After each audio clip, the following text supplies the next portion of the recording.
प्रधानमंत्री ने आज भोपाल में वंदे भारत एक्सप्रेस ट्रेन को रवाना किया। कहा, 21वीं सदी का भारत नई सोच और नए अप्रोच के साथ काम कर रहा है।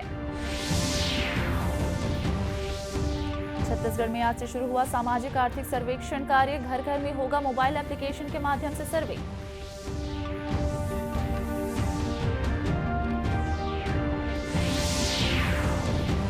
प्रदेश में बेरोजगारी भत्ता योजना लागू। पात्र हितग्राहियों को हर महीने मिलेंगे 2500 रुपए।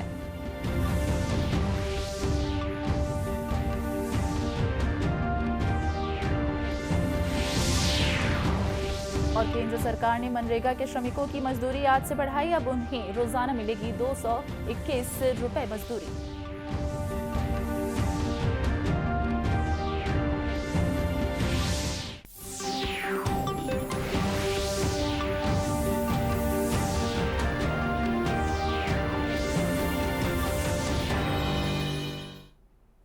नमस्कार, आप देख रहे हैं दूरदर्शन समाचार। मैं हूं दिबागनी। अब समाचार विस्तार से। प्रधानमंत्री नरेंद्र मोदी ने आज भोपाल से नई दिल्ली वंदे भारत एक्सप्रेस को रानी कमलापति रेलवे स्टेशन से रवाना किया। ये देश की 11वीं वंदे भारत रेलगाड़ी है। यहां भोपाल के रानी कमलापति रेलवे स्टेशन से नई दिल्ली के हजरत निजामुद्दीन स्टेशन के बीच चलेगी। समारोह को संबोधित करते हुए प्रधानमंत्री ने कहा कि यह ट्रेन लोगों का रोजगार बढ़ाने का माध्यम भी बनेगा। उन्होंने कहा कि बीते 9 वर्षों से हमारा ये निरंतर प्रयास रहेगा कि भारतीय रेल दुनिया का श्रेष्ठ रेल नेटवर्क कैसे बने। 21वीं सदी का भारत नई सोच और नए अप्रोच के साथ काम कर रहा है। साथियों, ये हमारे कौशल, हमारे सामर्थ्य, हमारे आत्मविश्वास का भी प्रतीक है। और भोपाल आने वाली ये ट्रेन तो पर्यटन को सबसे ज्यादा मदद करने वाली है। इससे सांची स्तूप, भीमबेटका, भोजपुर और उदयगिरी गुफा जैसे पर्यटन स्थलों में आवाजाही और बढ़ने वाली है। और आपको पता है कि पर्यटन बढ़ता है तो रोजगार के अनेक अवसर बढ़ने लग जाते हैं, लोगों की आय भी बढ़ती है। यानी ये वंदे भारत लोगों की आय बढ़ाने का भी माध्यम बनेगी, क्षेत्र के विकास का माध्यम भी बनेगी। साथियों, 21वीं सदी का भारत अब नई सोच, नए अप्रोच के साथ काम कर रहा है। रेल मंत्री अश्विनी वैष्णव ने कहा कि मध्य प्रदेश में रेलवे के विकास के लिए प्रधानमंत्री का स्पष्ट दृष्टिकोण है। राज्य के लिए रेल बजट में 21 गुना वृद्धि की गई है और यह 13,607 करोड़ रुपए रखी गई है। उन्होंने बताया कि मध्य प्रदेश में 84,000 करोड़ रुपए की रेल परियोजना शुरू की गई है। राज्य में आज से सामाजिक आर्थिक सर्वेक्षण का कार्य शुरू हो गया है। मुख्यमंत्री भूपेश बघेल ने रायपुर में इसका शुभारंभ किया। ये सर्वेक्षण कार्य 30 अप्रैल तक चलेगा। इस दौरान प्रगणक घर घर जाकर मोबाइल एप्लीकेशन के माध्यम से सर्वे करेंगे। इस मौके पर मुख्यमंत्री ने कहा कि आज 1 अप्रैल को वित्तीय वर्ष प्रारंभ होने के अवसर पर छत्तीसगढ़ में जनहित में राज्य सरकार द्वारा संचालित एक महत्वपूर्ण अभियान छत्तीसगढ़ सामाजिक आर्थिक सर्वेक्षण 2023 के कार्य की शुरुआत हो गई है। यह नई योजनाओं को बनाने और उनका बेहतर क्रियान्वयन कर लोगों को अधिक से अधिक लाभ दिलाने में महत्वपूर्ण साबित होगा।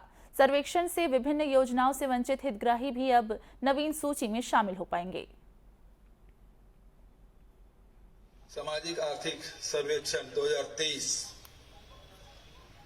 की शुरुआत आज हम लोग कर रहे हैं, जिसके माध्यम से गांव में जाकर उसके प्रत्येक घर में जाके सर्वेक्षण किया जाएगा। इसके अंतर्गत जो आवासहीन हैं या कच्चे मकान हैं, उस सब की जानकारी ली जाएगी और उसके साथ साथ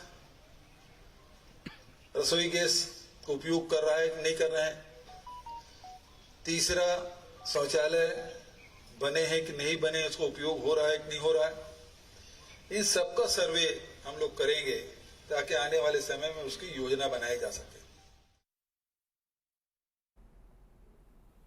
कार्यक्रम में मुख्यमंत्री ने हरी झंडी दिखाकर प्रगणक दलों को सामाजिक आर्थिक सर्वेक्षण कार्य के लिए रवाना किया। शासन द्वारा इस कार्य के लिए पंचायत और ग्रामीण विकास विभाग को नोडल विभाग की जिम्मेदारी सौंपी गई है। राज्य में आज से बेरोजगारी भत्ता योजना लागू हो गई है। मुख्यमंत्री बघेल ने आज रायपुर में इस योजना की शुरुआत की। योजना के तहत पात्र हितग्राहियों को हर महीने 2500 रुपए भत्ता दिया जाएगा, जो सीधे उनके बैंक खाते में ट्रांसफर किया जाएगा। साथ ही बेरोजगारों को कौशल विकास का प्रशिक्षण भी दिया जाएगा और उन्हें रोजगार प्राप्त करने में सहायता दी जाएगी।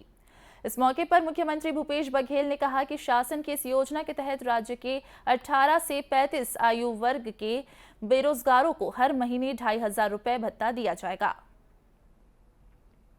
1 अप्रैल से 30 अप्रैल तक के जो रजिस्ट्रेशन होगा, जो पात्र पाए जाएंगे, उसको 1 अप्रैल से ही बेरोजगारी भत्ता दिया जाएगा।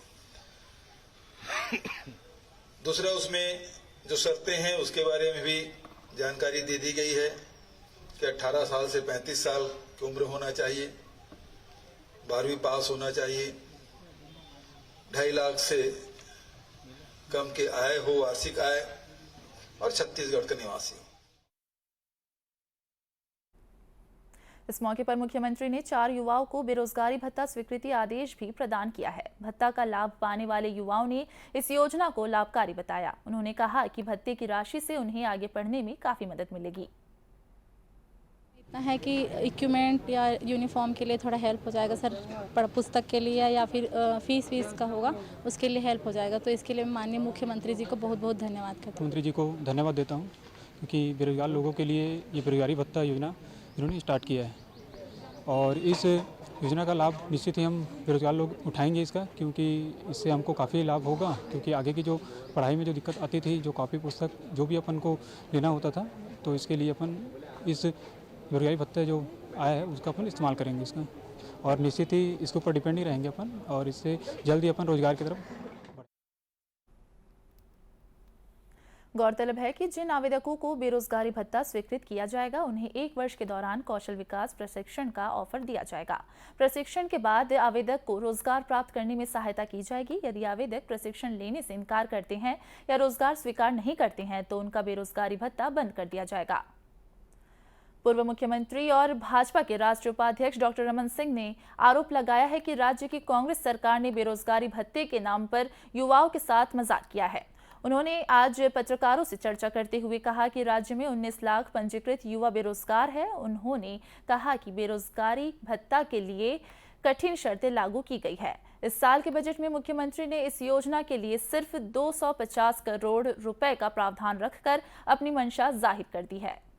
इससे बड़ा मजाक क्या हो, 250 करोड़ यदि 1 साल के लिए भी राशि यदि आप 10 लाख नवयुवकों के लिए रखना चाहते हो, तो कम से कम 3000 करोड़ रुपया बजट में रखोगे तो नवयुवकों को ये राशि मिलेगी। 250 करोड़ रख के ही उन्होंने बता दिया उनकी मंशा क्या है। इतनी शर्तें लाद दी है, इतने शर्तें लाद दी है कि 2 साल पुराना उनका रजिस्ट्रेशन होना चाहिए।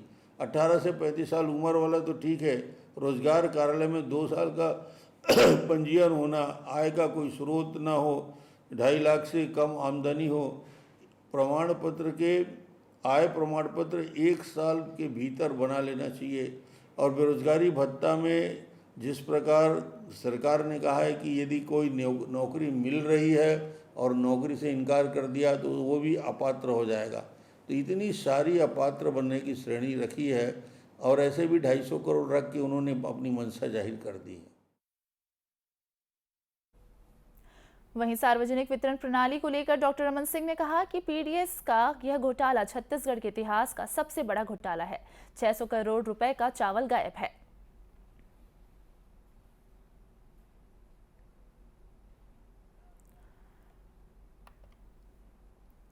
डॉक्टर रमन सिंह ने कहा कि वे इस घोटाले की शिकायत केंद्रीय खाद्य मंत्री से करेंगे।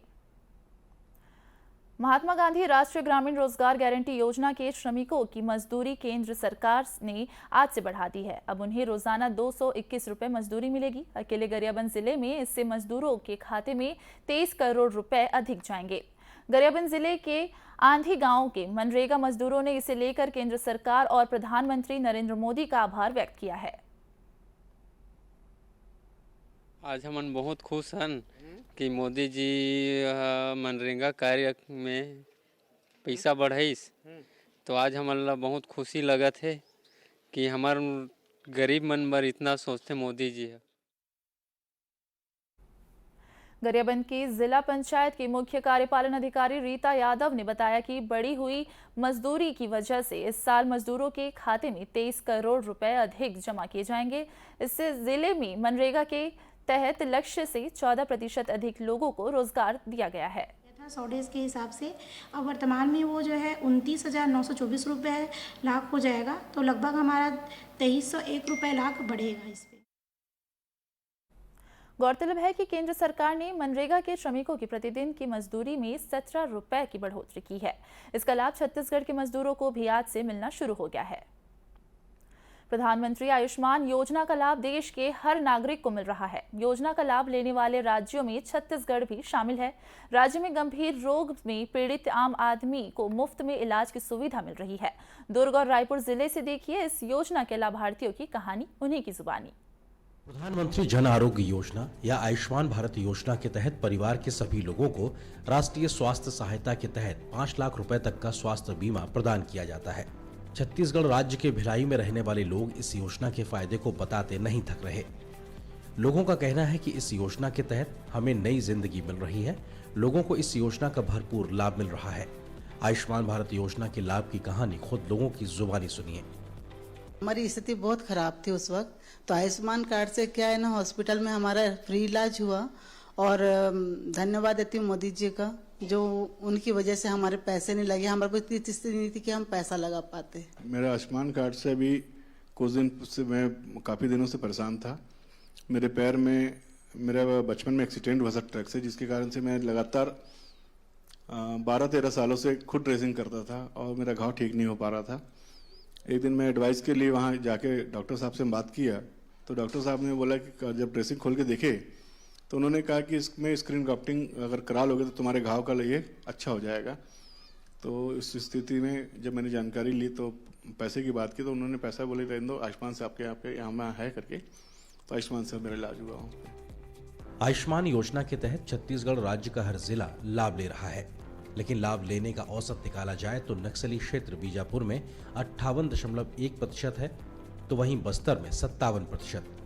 दंतेवाड़ा की बात करें तो आयुष्मान योजना के तहत 51.1% लोग यहां इसका लाभ उठा रहे हैं।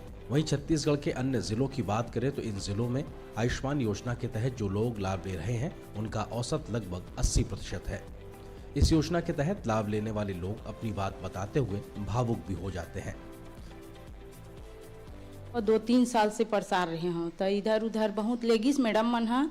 अब मैडम मन के माध्यम से मोर इलाज हुई सेवा। मेरा नवंबर में 28 तारीख को मेरा एक्सीडेंट हुआ था, तो मैंने बाहर कहीं ट्रीटमेंट कराया था विदाउट आयुष्मान कार्ड के, बट उससे ठीक नहीं हुआ। मैंने वहाँ जाके आयुष्मान कार्ड से कराया क्योंकि मेरे पास पैसा नहीं था, तो फिर इसके थ्रू ऑपरेशन हुआ और मैं चल पा रहा हूँ, अच्छे से सब चीज़ हो जाए। इस योजना के अनुसार बीपीएल कार्डधारियों को 5 लाख रुपए तक और एपीएल कार्डधारियों को 50,000 रुपए तक निःशुल्क इलाज की सुविधा मुहैया कराई जाती है। देश के पिछड़े जिलों में आयुष्मान योजना को सभी राज्य सरकारें ईमानदारी से लागू करें तो गरीब और असहाय परिवारों को बीमारियों और महंगी दवाइयों के बोझ से मुक्ति मिल सकती है। अंत में मुख्य समाचार एक बार फिर। प्रधानमंत्री ने आज भोपाल में वंदे भारत एक्सप्रेस ट्रेन को रवाना किया। कहा 21वीं सदी का भारत नई सोच और नए अप्रोच के साथ काम कर रहा है। छत्तीसगढ़ में आज से शुरू हुआ सामाजिक आर्थिक सर्वेक्षण कार्य। घर घर में होगा मोबाइल एप्लीकेशन के माध्यम से सर्वे।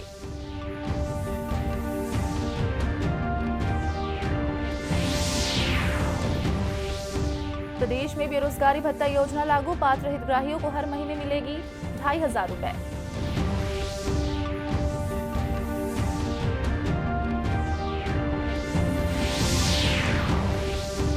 और केंद्र सरकार ने मनरेगा के श्रमिकों की मजदूरी आज से बढ़ाई। अब उन्हें रोजाना मिलेगी 221 रुपए मजदूरी।